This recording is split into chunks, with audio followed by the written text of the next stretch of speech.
What's going on, guys? Gary here with Ras Group, back in another video today. Another episode of Performance or Promises, and we got the always classic, always trusty Glock 17 Gen 3. Now, what you'll see here is I do have a few upgrades on this. Weapon light for holster compatibility, Talon granulate adhesive grips, Magwell mag pull, and I did black out. Show you guys here. I did black out the iron sights. These are the OEM sights, but they are blacked out with just a Sharpie. So what are we doing? What are we looking to accomplish with this? I haven't shot irons in a little bit, so I want to see how I perform with irons, and I also want to see what I'm capable of with this pistol compared to my baseline I've seen across other drills, other metrics with my kind of go-to setups, right? Optics, stippling, other things like that, and I want to see if those really are giving me some sort of competitive edge, or if it's just kind of a placebo effect that those things are making me better. But we're going to be doing a course of drills today. This isn't going to be like the traditional performance or promises. We are going to be running through specific drills, not necessarily challenges or courses of fire, and we're going to see what happens with this thing. I'm pretty excited about it. Let's dive right into it. It's kind of a rainy, shitty day, but you know, as all the FUDs say, if you're raining, you're training or some shit. So let's dive into it. All right, guys. So the first thing that we're going to be doing with the Glock 17 Gen 3 is kind of a new cold start drill I've been working with. I'm gonna claim it now, call it the Ras Cold Start, but it's going to be from 20 yards to 5 yards, 5 rounds each, walking it in. The goal is the best group possible. Absolutely, to pass has to all be in the A zone, but I want the best group possible out of the gate. It's just an accuracy metric coming out. Now, when we hit 5 yards, we're going to work back from 5 to 15. That's going to give us 3 strings of 5, total of 15 rounds, all to the credit card of the head box. With iron sights, I'm not sure how this is going to go, but we're going to try our best. And you know, I don't really have any par times for this yet, but if I do, they would be extremely generous. So let's dive into it, see how we do.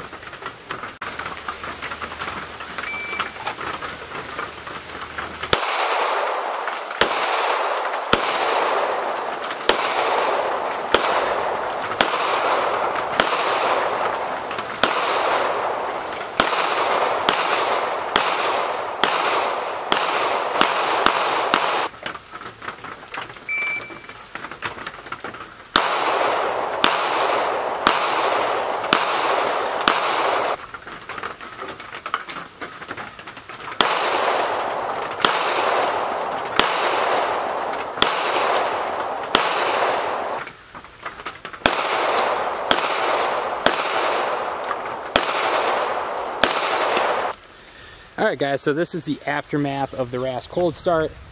20 to 5 yards to A zone, pretty good. I'm actually pretty happy with that. We have all alphas, 20 rounds in, 5, 10, and 15 to the head box.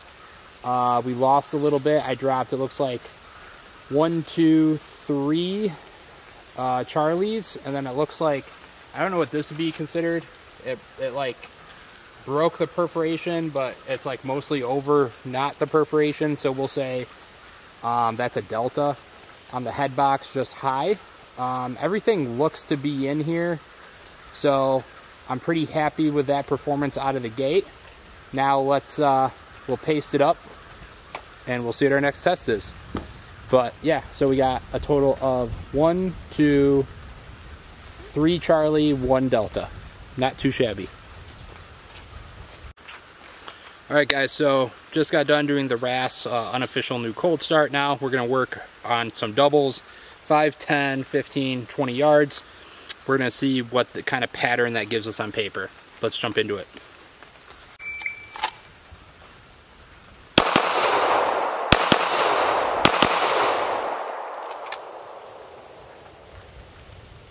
Okay. I need to bring my point of aim up a little bit higher, but that was a 1.7, a 2.0, and a 1.7 split.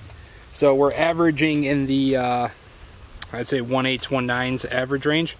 Now let's jump back to 10.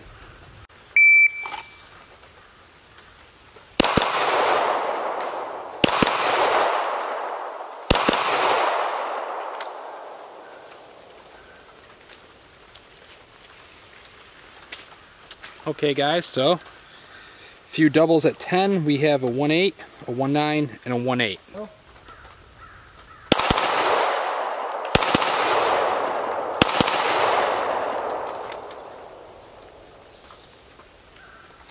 Okay, so we'll have one extra round there. Let's check our splits. So an 18, a 19, and a 19.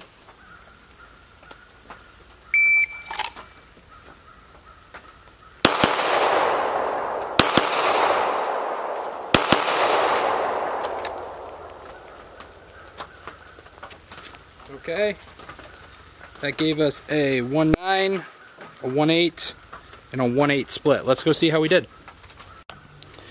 Alright guys, so I had to position the camera to make sure you could see these low deltas, one low and left, one just low from those are, so we'll talk about it, but the ending result is we had that one stovepipe happen, so one malfunction that I think was me tensioning the grip a little bit too aggressive, just, you know, a little bit of nervousness for the sake of the video and doing doubles. But haven't had that issue happen before. It happened once here, which we'll address, we'll count it, but I'm not too worried about it, to be honest. But our ending result is 2 Delta, 3 Charlie, the rest Alphas. Now, if you guys can see here, we have 1, 2, 3, kind of these 3 low shots encircling the bottom of the target. I'm very confident those are that's the second shot on each string that I took at 20 yards because I'm putting too much input into the gun at that distance. And as you can see, even at 15 yards, we look at these 4 rounds right here, or these rounds right here, I would say 3 out of 4 of those are probably my second shot at 15 yards. So what's happening is I'm putting too much input into the gun to try to drive the muzzle down. I'm not just allowing the gun to naturally return in the process of breaking the trigger. So that's a me problem. It's not necessarily a fault of the Glock. Now, I have been able to get away with doubles out to 20 in the past on guns that I have a little bit better ergonomics with and that I've just spent some more time with. But overall, I'm not mad at the trend that we're seeing here with the doubles, right? I'm seeing nothing is wildly crazy left-right, save for this one low and left delta. And overall, everything is kind of tracking in line with the A-zone or just outside of the A-zone. I'm not having any crazy deviations left or right, which tells me that my grip is 100%, my grip is solid. My grip isn't the problem. It's my over input and my vision that I think are suffering a little bit here. But overall, for a string of doubles, a total of 2 Deltas and 3 Charlies, over 20 out of 24 counted rounds, I'm not mad at it. It's not the worst case scenario. So, and we were able to keep our split times very consistent from 5 to 20, which is what I wanted to do. Obviously, at 20 yards, I could slow down a little bit, make sure that I'm hitting A zones, but that's not what we're doing. We're trying to figure out what we can get away with the gun, shooting predictive doubles. Awesome. All right, I'm gonna pace it up. Let's move on to the next test. All right, guys, so the first scored hit factor test that we're gonna do is, as you can see, a good old FUD B8 test. I poke fun, but these are actually pretty beneficial. They force you to have a heightened sense of accuracy, but still a sense of urgency. A standard B8 test is 10 yards, 10 rounds, 10 seconds. You try to score 100. Obviously, that's what we're going for, so let me get everything set up. Let's dive into it.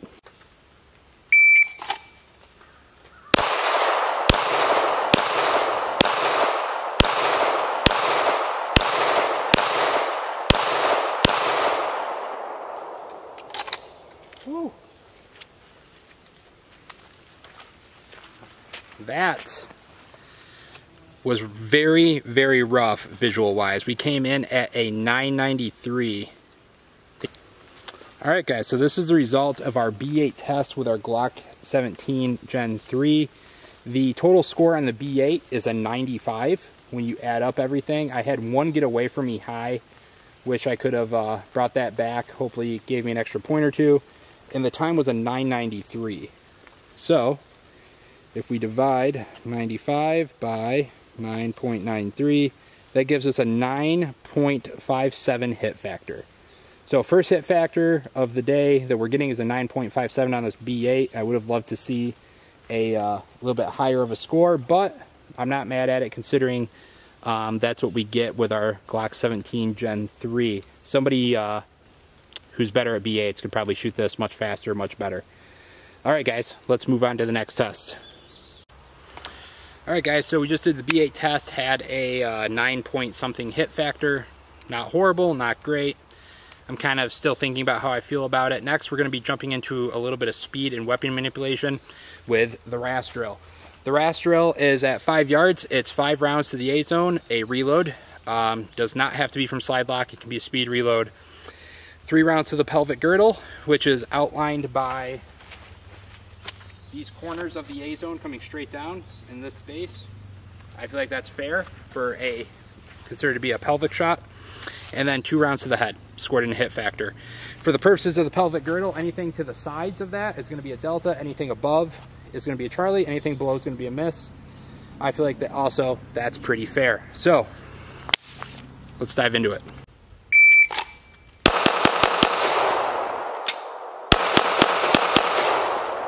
Three alphas to the pelvic girdle. We got 5 alphas to the A zone.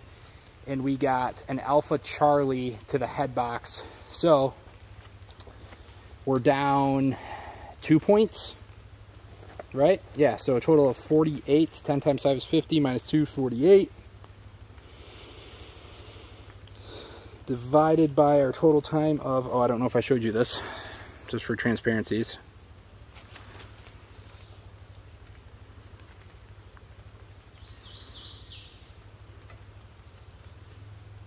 .485. 4.85 gives us a 9.89 hit factor. I'd really like to see at least a 10, but that's close enough where obviously I'm not going to redo that. There was a couple strings before this, guys, where I was having a lot of issues for whatever reason with this happening. I could not get the mag to drop free. This gun doesn't have a ton of rounds through it, so maybe that's a mechanical issue just to get worked in a little bit. But overall, 989 for the RAS drill, not horrible. All right, let's move on to whatever we got next. All right, guys, so we're not done with the testing on this by any means. However, we are going to cut it here for part 1. The reason being is that the video would be way too long, and I want to give you guys some like ending thoughts on the gun while it's fresh in my mind, right? So, Glock 17 Gen 3 OEM minus, well, OEM plus some Talon grips, a Magwell, and some colored in sights. How do I feel about it so far? Honestly, it's not horrible. I think that this gun, for the first time gun owner, especially for somebody tight on a budget, doesn't know really where to begin, wants something that's kind of common, wants something reliable, wants something that's double stacked with 17 round mags, striker fired platform with that, you know, just classic reliability that Glock has to offer. This is a fine gun. The biggest thing I would say is that buy this gun with in the mindset that you're going to upgrade this as you upgrade yourself. Some things I'm noticing that I don't like out of the gate. The ergonomics of the pistol as a whole, not a fan of. The finger grooves of the Gen 3s, I personally hate. I have smaller hands. My hands do not fit these finger grooves whatsoever. The mag release is very, very recessed and kind of difficult to hit for somebody like me that has smaller size man hands. And then I'm also noticing that the slide release is also very not ergonomic. There's not really a lot to swipe your thumb over there. The sights are doing their job now that they're colored in. I don't like the traditional Glock markings that come on their OEM sights. I think they're confusing for the first time gun buyer, and they don't make any sense to me. It makes a lot more sense just to fill them in, equal height, equal light, and go. What I do like about the gun is it's very consistent and predictable to every other Glock pistol I've ever shot in my life. I don't own a ton of stock Glocks. I own quite a few upgraded ones though, and this pistol's shooting very consistent to that. It's familiar to me. I think that this is a great baseline. I am noticing once in a while it's hard to establish my grip, and I'm seeing some shots trend left. It's hard to reestablish my grip after breaking it on a reload. There's just some things about this that now I see why stippling came about. Now I see why the aftermarket support is so big for the Glock handgun. Just little things that I wish could be improved upon. Overall, though, I can't be mad. I will say that the lack of a dot is one of the biggest downsides to this platform. So there's some grip issues and a lot of visual issues going on. I'm very used to superimposing a dot over something and going. This, I catch myself struggling to target focus, staring at the target because I keep glancing back and forth between the target and my sights to ensure that I have that equal alignment, but I need to make sure I'm staying target focused at the same time. I think with a better set, even a better set of upgraded iron sights, you could get the job done a little bit better, but this is what we're working with. So far, I don't hate it. I don't love it. It's a Glock. It's predictable. It's consistent. So we'll be back with part 2 next week, where we're going to talk about my total conclusion of this gun, how I would rank it, the second part of the testing, all that stuff. Guys, really appreciate it if you would support the channel. Hop over to our Instagram, hop over to our website. Instagram's _RAS Group, website's rasgrouptraining.com. Be sure to check out Brownells, Winchester Armament, Gap Monkey Slings, Gorilla Gunworks, Stippling, Cerakote, and Slide Machining. And then I don't want to forget Crate Tactical, who keeps us supplied with these cardboard targets. If I missed anybody that I am somewhat affiliated with, I apologize. This part of it's kind of unscripted, but support all those guys. They support us. They help us get done what we need to get done, right? So until next time, stay safe, stay trained, stay rad. I'll be back with the next one.